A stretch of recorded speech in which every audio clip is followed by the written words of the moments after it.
نحمده ونصلي على رسوله الكريم اما بعد فاعوذ بالله من الشيطان الرجيم بسم الله الرحمن الرحيم قال الله تبارك وتعالى في سورة القمر ولقد يسرنا القرآن للذكر فهل من مدكر وقال النبي صلى الله عليه وسلم خيركم من تعلم القرآن وعلمه او كما قال عليه الصلاة والسلام رب اشرح لي صدري ويسر لي امري واحلل عقدة من لساني يفقهوا قولي آمین یا رب العالمین۔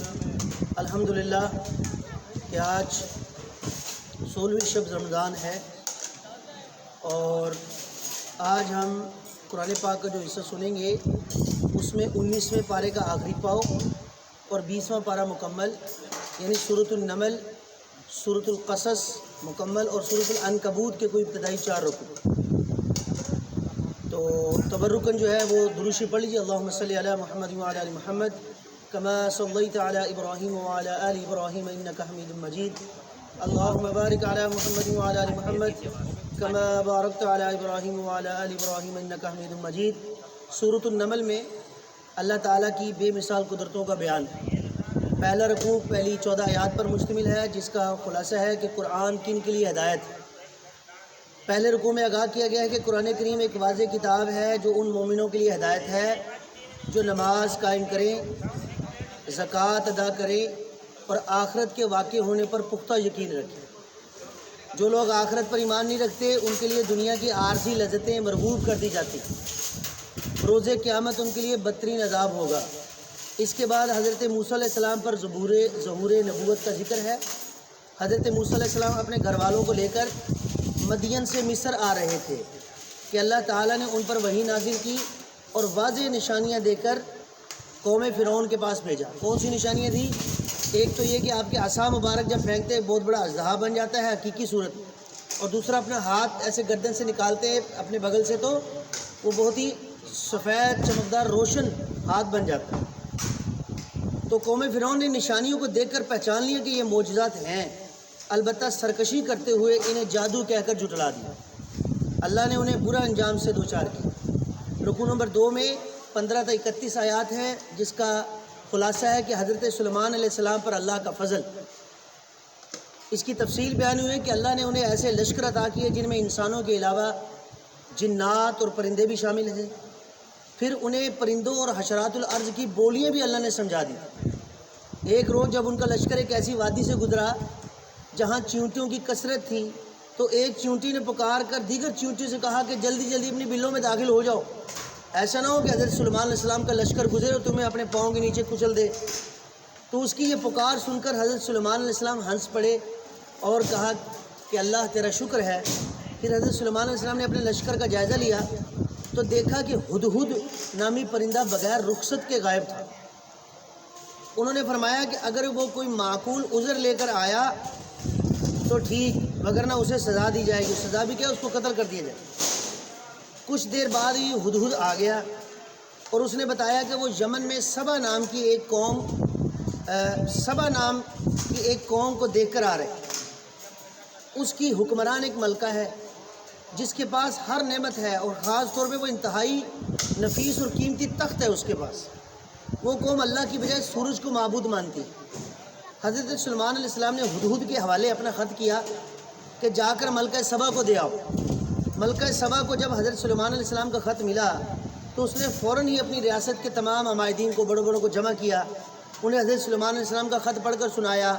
اس خط میں حضرت سلیمان علیہ السلام نے قوم سبا کو پیغام بھیجا تھا کہ میری اطاعت قبول کر کے میرے دربار میں حاضر ہو جاؤ، مسلمان ہو جاؤ۔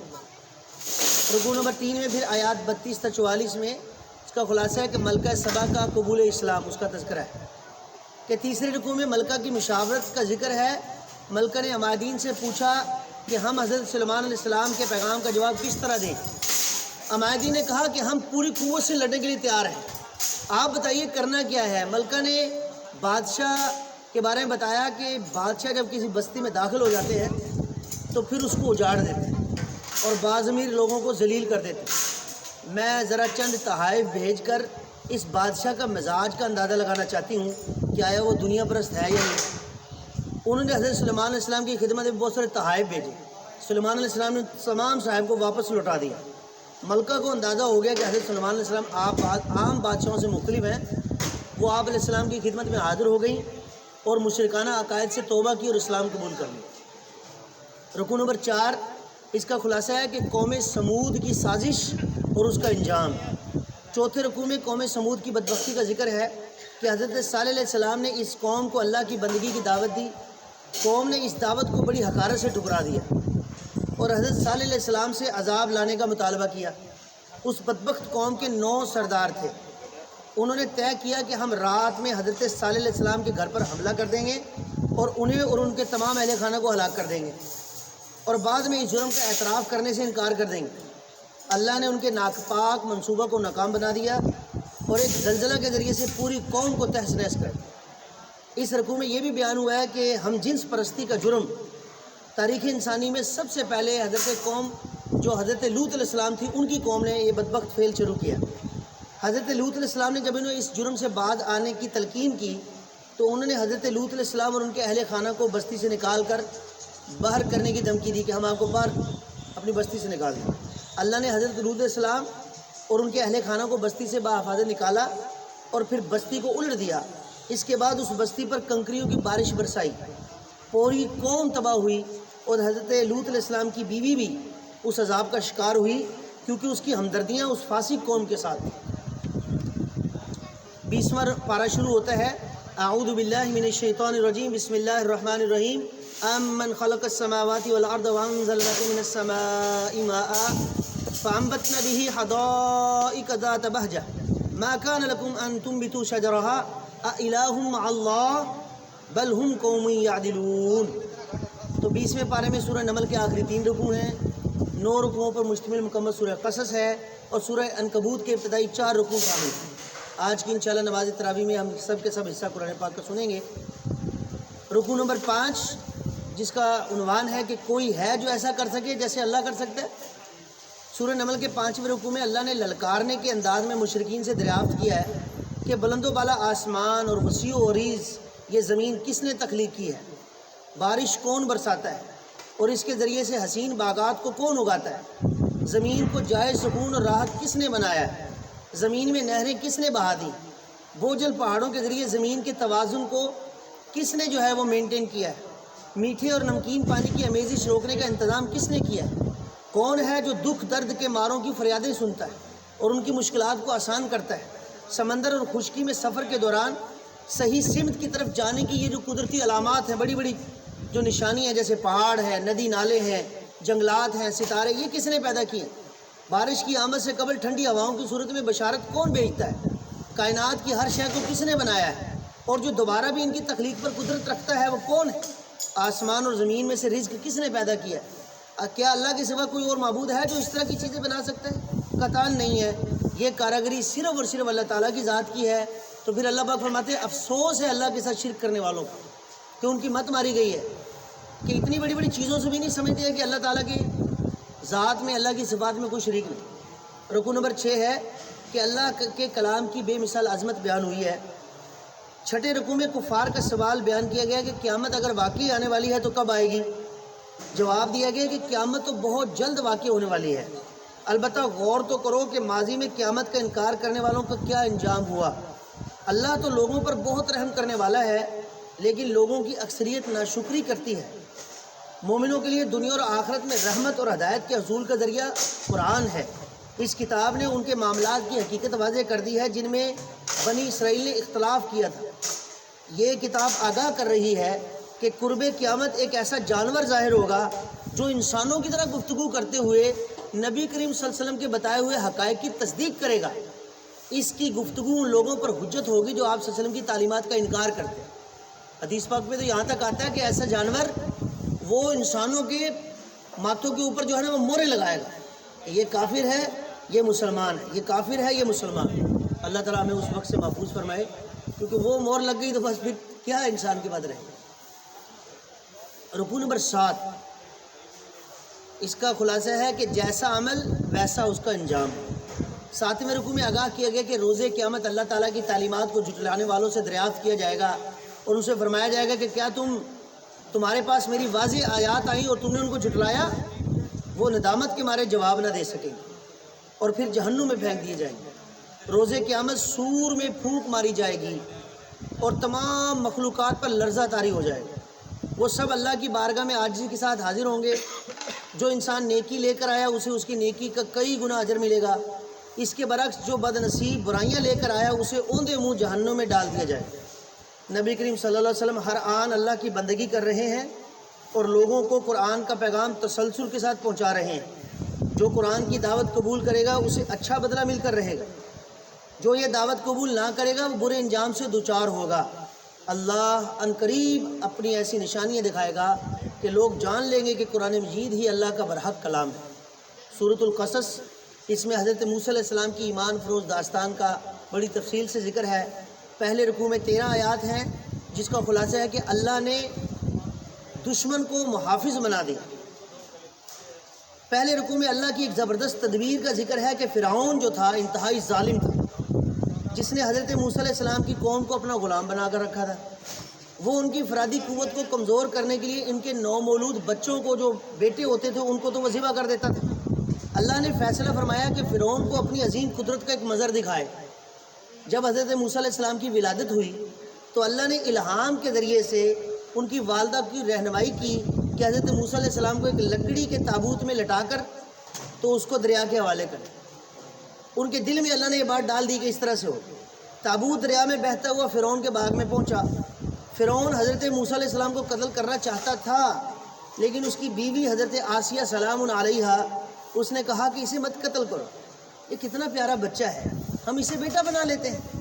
حضرت موسیٰ علیہ السلام کی ہمشیرہ ذرا فاصلے پر تابوت کے ساتھ ساتھ چلتے چلتے فرعون کے باغ تک پہنچ گئی۔ پھر جب حضرت موسیٰ علیہ السلام نے کسی بھی خاتون کا دودھ قبول نہ کیا تو ان کی ہمشیرہ نے یہ پیشکش کی کہ وہ ایک ایسی خاتون کو لا سکتی ہیں جو حضرت موسیٰ علیہ السلام کو دودھ بھی پلائیں گی اور پوری ذمہ داری سے ان کی دیکھ بھال بھی کریں گی۔ یوں اللہ نے فرعون کے محل میں ہی حضرت موسیٰ علیہ السلام کی پرورش ان کی والدہ کی نگرانی میں کرانے کی تدبیر فرما دی۔ بلا شبہ اللہ بہترین تربیت فرمانے والا ہے اور جو چاہے کر گزرتا ہے، سبحان اللہ۔ رکوع نمبر 2 میں ہے کہ حضرت موسیٰ علیہ السلام مدین میں پہنچے تو اس کا تذکرہ ہے کہ جب حضرت موسیٰ علیہ السلام بلوغت کی عمر کو پہنچے تو اللہ نے انہیں علم و حکمت کی دولت عطا فرمائی۔ علم و حکمت کی یہ عطا نبوت کی تمہید ہے۔ وہ ایک روز شہر میں صبح کے وقت داخل ہوئے، کیا دیکھتے ہیں کہ فرعون کی قوم کا ایک آدمی یعنی قبطی ایک اسرائیلی پر تشدد کر رہا ہے۔ اسرائیلی نے آپ علیہ السلام کو مدد کے لیے پکارا۔ آپ علیہ السلام نے قبطی کو ظلم کی سزا دینے کے لیے ایک گھونسا رسید کیا، ایک مکہ مارا۔ گھونسے کی ضرب ایسی کاری ضرب ثابت ہوئی کہ قبطی وہاں پر گرا بھی اور مر گیا۔ حضرت موسیٰ علیہ السلام کو اس پر ندامت ہوئی، انہوں نے اللہ سے معافی کی التجا کی اور اللہ نے بھی انہیں خواب یا الہام کے ذریعے سے بخشش کی بشارت دے دی کہ ٹھیک ہے۔ فرعون تک اس قتل خطا کی جب اطلاع پہنچی، اس نے حضرت موسیٰ علیہ السلام سے انتقام لینے کا فیصلہ کیا۔ آپ علیہ السلام نے اللہ سے عافیت کی دعا کی، اللہ نے آپ علیہ السلام کو مدین کے علاقے میں پہنچا دیا۔ رکوع نمبر 3 میں ہے کہ ایک عاجزانہ دعا اور اس کی قبولیت کا ذکر ہے۔ تیسرے رکوع میں ذکر ہے کہ جب حضرت موسیٰ علیہ السلام مدین پہنچے تو دیکھا کہ پانی کے ایک گھاٹ پر چرواہے اپنی بکریوں کو پانی پلا رہے تھے۔ البتہ 2 لڑکیاں ایسی تھیں، وہ ایک طرف کھڑی ہوئی تھیں۔ آپ علیہ السلام کی دریافت کرنے پر لڑکیوں نے بتایا کہ ہمارے والد بڑے ضعیف ہیں، گھر پر کوئی اور مرد بھی نہیں کہ جو بکریوں کو پانی پلا سکے، لہذا یہ پانی پلانے کی، ان کو چرانے کی ذمہ داری ہماری ہے۔ آپ علیہ السلام نے چرواہوں کو ہٹا کر پہلے لڑکیوں کی بکریوں کو پانی پلایا، پھر ایک درخت کے سائے میں آ کر اللہ سے پردیس کی بے کسی میں مدد کی یوں التجا کی، ربی انی لما انزلت الی من خیر فقیر، اے میرے رب تو جو خیر میری جھولی میں ڈال دے میں اسی کا محتاج ہوں۔ اللہ نے حضرت موسیٰ علیہ السلام کی دعا قبول فرمائی۔ جن لڑکیوں کے ساتھ انہوں نے حسن سلوک کیا تھا ان میں سے ایک لڑکی حضرت موسیٰ علیہ السلام کے پاس بالفاظ قرآنی تمشی علی الاستحیاء کہ نہایت شرم و حیا سے چلتی ہوئی یہاں آئی۔ گویا قرآن کریم نے خواتین کی شرم و حیا کی صفت کو خوب نمایاں کر کے بیان کیا۔ اس لڑکی نے کہا کہ ہمارے والد شیخ مدین علیہ السلام آپ کو بلا رہے ہیں۔ آپ علیہ السلام نے اپنی پوری داستان شیخ مدین کو سنائی۔ شیخ مدین نے آپ علیہ السلام کو اطمینان دلایا کہ آپ علیہ السلام یہاں محفوظ ہیں، پھر پیشکش کی کہ اگر آپ علیہ السلام 8 یا 10 سال تک ان کی بکریوں کی دیکھ بھال پر راضی ہوں تو وہ آپ علیہ السلام کو نہ صرف رہائش دیں گے بلکہ ایک بچی کا نکاح بھی آپ سے کروا دیں۔ حضرت موسیٰ علیہ السلام نے یہ پیشکش قبول فرمائی۔ رکوع نمبر 4 ہے کہ حضرت موسیٰ علیہ السلام پر ظہور نبوت اس کا اظہار ہے کہ شیخ مدین کے ساتھ خدمات کی طے شدہ مدت پوری کرنے کے بعد اپنے اہل خانہ کو ساتھ لے کر مصر کی طرف روانہ ہوئے۔ دوران سفر اللہ نے انہیں نبوت سے سرفراز فرمایا اور 2 معجزات عطا فرمائے کہ ان کا عصا زمین پر ڈالتے ہی ایک سانپ کی صورت اختیار کر لیتا تھا، اسی طرح ان کا ہاتھ گریبان میں ڈال کر نکالنے کی صورت میں چمکتا ہوا برآمد ہوتا تھا۔ انہیں حکم دیا گیا ہے کہ ان معجزات کے ساتھ وہ آل فرعون کی طرف جائیں، انہیں توحید کی اور ایمان کی دعوت لانے کے لیے دعوت دیں۔ حضرت موسیٰ علیہ السلام نے اللہ سے بڑے بھائی حضرت ہارون علیہ السلام کو بھی رسالت کے منصب پر فائز کرنے کی درخواست کی۔ اللہ نے اس درخواست کو بھی شرف قبولیت عطا فرمایا۔ جب حضرت موسیٰ علیہ السلام نے آل فرعون کو حق کی دعوت دی اور معجزات دکھائے تو انہوں نے حق کو جھٹلایا اور معجزات کو جادو قرار دے دیا۔ اللہ نے آل فرعون کو حق دشمنی کی سزا دی اور سمندر میں غرق کر دیا۔ رہتی دنیا تک لان تان ان کے مقدر میں یعنی ان کا مقدر ٹھہری، پھر آخرت میں بھی وہ بری طرح ذلیل کیے گئے، یعنی آخرت میں جب اللہ کے سامنے پیش ہوں گے تب بھی اللہ تعالیٰ ان کو ذلیل و رسوا کرے۔ رکوع نمبر 5 کا خلاصہ ہے کہ گزشتہ یہ جو سارے واقعات ہم سن کر آ رہے ہیں تو اس سارے واقعہ سے رسالت محمدی صلی اللہ علیہ وسلم کا ثبوت ملتا ہے۔ 5ویں رکوع میں یہ حقیقت بیان ہوئی کہ گزشتہ واقعات کا بیان اس بات کی دلیل ہے کہ نبی کریم صلی اللہ علیہ وسلم اللہ کے سچے رسول ہیں۔ آپ صلی اللہ علیہ وسلم مصر، مدین یا کہت طور کے پاس تو موجود نہ تھے کہ وہاں ظہور پذیر ہونے والے واقعات کی تفصیل آپ کو بتائیں۔ اللہ نے آپ صلی اللہ علیہ وسلم کو وحی کے ذریعے سے ماضی کے واقعات بتائے تاکہ آپ صلی اللہ علیہ وسلم لوگوں کو تاریخ کے اصل حقائق سے آگاہ کریں اور انہیں عقائد اور اعمال کی اصلاح کی طرف متوجہ کریں۔ آپ صلی اللہ علیہ وسلم کے آنے سے پہلے اگر مشرکین مکہ پر کوئی عذاب آ جاتا تو وہ کہتے کہ اللہ تو نے تو ہماری طرف کوئی رسول نہیں بھیجا، اور اگر تو رسول بھیج دیتا تو ہم ایمان لے آتے اور یوں برباد نہ ہوتے۔ اب جب کہ رسول پاک صلی اللہ علیہ وسلم ان کے پاس آ چکے ہیں تو وہ کہتے ہیں کہ یہ تو ان کے پاس تو کچھ تورات کی لکھی ہوئی طرح کتاب کیوں نہیں ملی ان کو، حالانکہ اس سے پہلے یہ لوگ اللہ پاک فرما رہے ہیں یہ تورات کا بھی انکار کر چکے، جو لکھی ہوئی ملی تھی اس کا بھی انکار کر چکے۔ اے نبی صلی اللہ علیہ وسلم ان سے کہیے کہ تم تورات اور قرآن کے علاوہ اگر کوئی اللہ کی اور کتاب لا سکتے ہو تو لے آؤ، چلو میں بھی اس کی پیروی کر لوں گا، اگر تمہارے بس میں تو لے آؤ۔ لیکن اگر یہ آپ صلی اللہ علیہ وسلم کی بات نہ مانے تو جان لیں کہ یہ لوگ اپنی خواہشات کی پیروی کر رہے ہیں۔ جو خواہشات کی پیروی کرتا ہے وہ ہرگز کامیاب نہیں ہوتا اور اللہ ایسے ظالموں کو ہدایت نہیں دیتا۔ رکوع نمبر 6 کا خلاصہ ہے کہ ہدایت صرف اور صرف اللہ رب العزت ہی دے سکتا ہے۔ 6 رکوع میں مشرکین مکہ کی محرومی اور اہل کتاب کے صالحین کی خوشبختی کا بیان ہے۔ مشرکین مکہ کے سامنے قرآن حکیم تسلسل کے ساتھ نازل ہوتا رہا لیکن وہ ہدایت سے محروم رہے۔ دوسری طرف حبشہ سے آنے والے عیسائی ایک ہی بار قرآن کریم کو سن کر ایمان لے آئے۔ مکہ والوں نے ان کی توہین کی لیکن انہوں نے جواب میں صبر اور خوش اخلاقی کا مظاہرہ کیا، ان کی برائی کا جواب بھلائی سے دیا۔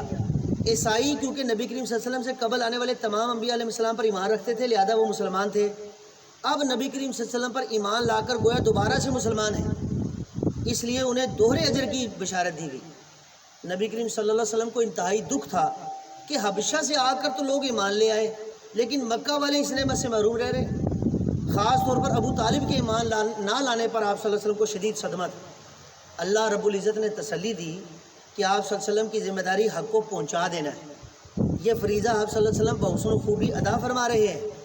کسی کو ہدایت دینا صرف اللہ کے اختیار میں۔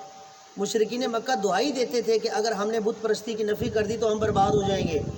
وہ سوچتے تھے کہ خانہ کعبہ میں جو کئی قبیلوں کے بت رکھے ہوئے ہیں وہ قبیلے ان کے بتوں کے لیے سارا سال جو نذرانے لے کر لے آتے ہیں اس میں سونا چاندی بھی ہے، روپے پیسے بھی ہیں، حلوے مانڈے بھی ہیں، سب کچھ ہے، تو وہ پھر ان کی چھٹی ہو جائے گی۔ اور وہ یہ جو باقی لوگ ہیں وہ ہمیں اپنا مذہبی امام بھی مان کر ہمارے تجارتی قافلوں کی حفاظت کرتے ہیں۔ باقی سب کے قافلے لوٹ جاتے تھے، قریش والوں کا قافلہ کبھی نہیں لوٹا تھا۔ کیوں؟ کیونکہ لوگ کہتے تھے کہ بھئی ان کے پاس خانہ کعبہ میں ہمارے بت پڑے ہوئے ہیں، اگر ہم نے ان کا کوئی قافلہ لوٹ لیا تو یہ ہمارے بت کو نکال کے باہر رکھ دیں گے، چلو چھٹی کرا دیں گے ہمارے خدا کی۔ تو گزشتہ قوموں کی تباہی کی داستانیں ہیں، اس میں عبرتناک مثالیں ہیں۔ پھر دنیا کا مال و اسباب وقتی اور گھٹیا ہے، آخرت کی نعمتیں جو ہے اللہ پاک فرماتے ہیں دائمی ہیں اور اعلیٰ ہیں۔ وہ لوگ واقعی احمق ہیں جو دنیا میں اپنی معیشت کی خوشحالی کو حق کا ساتھ دینے کی اوپر ترجیح دے دیتے ہیں۔ وہ سمجھتے ہیں کہ ہماری معیشت بچی رہے، باقی عقیدے کا ایمان کا نقصان ہوتا تو ہوتا رہے۔ رکوع نمبر 7 میں ہے کہ روز قیامت مشرکین کی بے بسی اور ذلت کا بیان اللہ نے فرمایا۔ اس رکوع میں آگاہ کیا گیا کہ ایسے لوگ گھاٹے کا سودا کرتے ہیں جو عارضی دنیا میں تو عیش کر لیں لیکن آخرت کی ہمیشہ ہمیش کی زندگی میں قیدی بن کر جہنم میں دہتی ہوئی آگ کے اندر اس کا مزہ چکھے۔ روز قیامت اللہ مشرکین سے پوچھے گا کہ کہاں ہیں تمہارے وہ خود ساختہ معبود کہ جنہیں تم بڑا بااختیار سمجھتے تھے؟ معبودان باطل یعنی دنیا اور مذہبی سیاسی پیشوا کہیں گے کہ ہم خود گمراہ تھے اور ہم نے ان کو بھی گمراہ کیا۔ مشرکین سے کہا جائے گا کہ پکارو اپنے معبودوں کو، وہ پکاریں گے لیکن پکار کا کوئی جواب نہ آئے گا۔ خیر اسی میں ہے کہ ہر قسم کی شرک سے سچی توبہ کر لی جائے، اللہ ہی کو معبود مانا جائے جو کل اختیار رکھتا ہے۔ اگر وہ بندوں پر ہمیشہ کے لیے رات طاری کر دے تو کوئی ہے جو ان کے لیے دن کا اجالا لا سکے؟ اگر وہ ہمیشہ کے لیے ان پر دن طاری کر دے تو کوئی ہے جو سکون والی رات لا سکے؟ روز قیامت ہر امت کے رسول اللہ کی طرف سے اس امت پر گواہ بن کر آئیں گے۔ وہ گواہی دیں گے کہ انہوں نے امت تک توحید کی دعوت پہنچانے کا حق ادا کر دیا تھا۔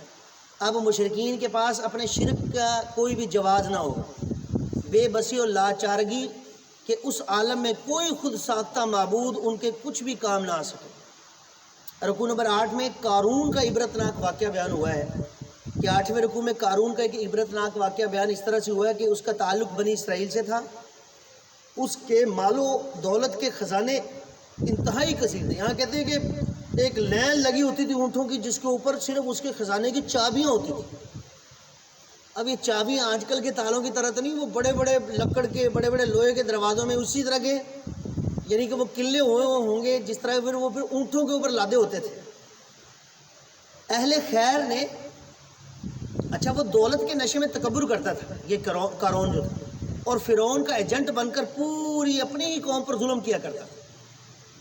اہل خیر نے اسے نصیحت کی کہ زمین میں ناحق تکبر نہ کرو، دولت کے ذریعہ خیر کے کام کرو اور ظلم و ستم کر کے زمین میں فساد نہ مچاؤ۔ اس نے اکڑ کر کہا کہ مجھے مال و دولت اپنی علم کی بنیاد پر ملا ہے۔ ان للہ و انا الیہ راجعون۔ کیا وہ نہیں جانتا کہ ماضی میں ہلاک ہونے والی کئی قومیں دولت اور طاقت کے اعتبار سے اس سے بھی کہیں زیادہ آگے تھیں؟ ایک روز وہ پوری شان و شوکت سے شہر میں نمودار ہوا۔ دنیا داروں نے حسرت سے کہا کہ کاش ہمیں بھی قارون جیسے خزانے عطا ہو جائے۔ ایسے میں علم رکھنے والوں نے کہا کہ نہیں، اصل خزانہ آخرت کا اجر و ثواب ہے جو نیکیاں کرنے والے مومنوں کو ملتا ہے۔ بالآخر قارون جو تھا اپنے جملہ مال و اسباب کے ساتھ اللہ کی طرف سے زمین میں دھنسا دیا گیا۔ وہی لوگ جو پہلے اس کی طرح دولت مند بننے کی خواہش کر رہے تھے کہ اب اللہ کا شکر ادا کرنے کے لگے کہ اللہ تیرا بڑا شکر، تو نے تباہی سے بچا لیا۔ آج اگر ہمارے بھی اسی طرح کا دولت ہمارے پاس ہوتی تو ہمارا بھی یہی حال ہوتا۔ انہیں اس حکمت کی سمجھ آ گئی تھی کہ خیر اللہ کے دیے ہوئے پر راضی رہنے میں ہی ہے۔ رکوع نمبر 9 میں ہے کہ آخرت میں کون سرخرو ہوگا۔ آخری رکوع میں رہنمائی دی گئی ہے کہ آخرت کا اجر اور آخرت کا ثواب ان کے لیے ہے جو نہ فرعون کی طرح زمین میں سرکشی کرتے ہیں اور نہ وہ قارون کی طرح فساد مچاتے ہیں۔ روز قیامت جو شخص نیکی لایا اسے اس کی نیکی کا کئی گنا اجر ملے گا۔ اس کے برعکس جو بدنصیب برائی لایا اسے برائی بالکل ویسے ہی برائی کا بدلہ ملے گا جتنی وہ برائی لے کر آئے۔ نبی کریم صلی اللہ علیہ وسلم کو بشارت دی گئی ہے کہ جس رب تعالیٰ نے آپ صلی اللہ علیہ وسلم پر قرآن حکیم لوگوں تک پہنچانے کی باری ذمہ داری ڈالی ہے، وہ آپ صلی اللہ علیہ وسلم کو ضرور کامیابی کے اعلیٰ منازل پر تک پہنچائے گا۔ اللہ نے آپ صلی اللہ علیہ وسلم کو نبوت اور رسالت اپنے خاص فضل سے عطا فرمائی ہے۔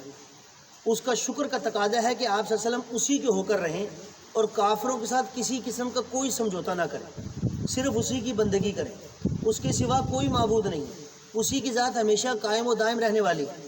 ہر فیصلہ کا اختیار صرف اور صرف اللہ کے پاس ہے، اور روز قیامت خواہی نہ خواہی اسی کے سامنے حاضر ہونا ہے، کسی کا دل کرے نہ کرے اس کے سامنے پیش ہونا ہے۔ سورۃ العنکبوت، العنکبوت کہتے ہیں مکڑی کے جالے کو العنکبوت کہتے ہیں۔ اس میں صبر و استقامت کی تلقین پوری صورت میں کی گئی ہے۔ پہلے رکوع کا خلاصہ ہے کہ صرف کلمہ پڑھ لینے سے جنت نہیں ملے گی۔ پہلے رکوع میں خبردار کر دیا گیا ہے کہ لوگ یہ نہ سمجھیں کہ محض زبان سے ایمان کا اقرار انہیں جہنم سے بچا لے گا۔ اللہ آزمائش کے ذریعے ظاہر کر دے گا کہ کون سچا مومن ہے اور کون جھوٹا ہے۔ جو لوگ آزمائشوں میں ثابت قدم رہیں گے اللہ ان سے ان کے گناہ معاف فرما دے گا اور انہیں بھرپور اجر عطا فرمائے گا۔ والدین کے ساتھ حسن سلوک کا حکم اللہ ہی نے دیا ہے، البتہ اگر والدین خدا نخواستہ شرک پر مجبور کرنے لگے تو ان کی بات نہیں مانی جائے گی۔ مشرکین مکہ کے بڑے بوڑھے نوجوانوں کو بڑے میٹھے انداز میں سمجھاتے تھے کہ محمد صلی اللہ علیہ وسلم کی بات نہ مانو، ہمارے راستے پر چلو۔ اگر ہمارے راستے پر چلنا گناہ ہے تو ہم روز قیامت یہ گناہ اپنے سر لے لیں گے۔ یہ انا للہ و انا الیہ راجعون۔ حقیقت یہ ہے کہ روز قیامت کوئی کسی دوسرے کا گناہ اپنے ذمہ نہیں لے سکے، البتہ گمراہ کرنے والوں کو دگنی سزا ضرور ملے۔ ایک تو ان کی اپنی گمراہی کا وبال جو ان کے سر پر آئے گا، اور دوسرا جو لوگوں کو گمراہ کرنے کا عذاب بھی انہیں خود جھیلنا پڑے۔ رکوع نمبر 2 کا خلاصہ ہے کہ اس کی بندگی کرو جو رزق دیتا ہے۔ دوسرے رکوع میں آگاہ کیا گیا کہ حضرت نوح علیہ السلام نے 950 پر 950 سال تک بڑی صبر و استقامت کے ساتھ قوم کو دعوت حق دی۔ قوم کی اکثریت نے دعوت جو تھی حق کی اس کو ٹھکرا دیا۔ اللہ نے ایک طوفان کے ذریعے سے مخالفین حق کو ہلاک کر دیا۔ حضرت ابراہیم علیہ السلام نے قوم کو دعوت دی کہ اس اللہ کی بندگی کرو جو تمہیں رزق دیتا ہے۔ تم جن کی بندگی کر رہے ہو وہ تمہیں کچھ بھی نہیں دے سکتے۔ تم بالآخر اللہ کی عدالت میں حاضر تمہیں ہونا ہے اور اپنے اعمال کا بدلہ پانا ہے۔